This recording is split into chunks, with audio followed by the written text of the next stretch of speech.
Paolo came to me and said, I've got an idea.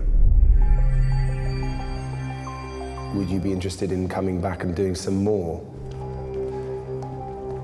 Il personaggio di Judolò è uno che ritiene essere Papa una vera e propria missione.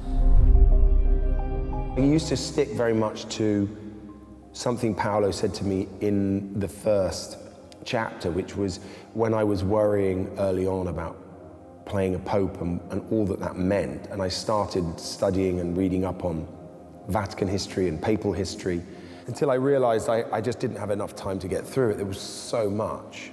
And I shared this with Paolo, and he said, don't worry about playing a pope, you're playing a man, like let's create the man. And so then I concentrated my energies on really writing the history of Lenny Bellardo from birth to who he is now.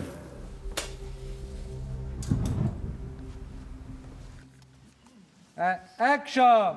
Lenny Bellardo, Pope Pius XIII, finally revealing himself to the masses in St. Mark's Square. And I like to think that he finally really opened his heart to the people and to his friends and to his past, and therefore to himself and his relationship with God. And just as this happened, the sort of threatening ailment that had been dogging him throughout seemed to suddenly take hold of him, and he collapses. And so I guess you assume at that point that maybe he's passed on to the other side. Keep praying. I suppose, well, the followers are looking for a sign from Lenny and some kind of promise. And the breathing and the rhythm of the breathing suddenly seems to be this sort of hypnotic signal of sorts. And they cling on to that. You made the right decision. Pleasure leads to pain. Lenny comes back from a coma, and Lenny, the first thing that it wants to understand is, why have I been chosen to come back?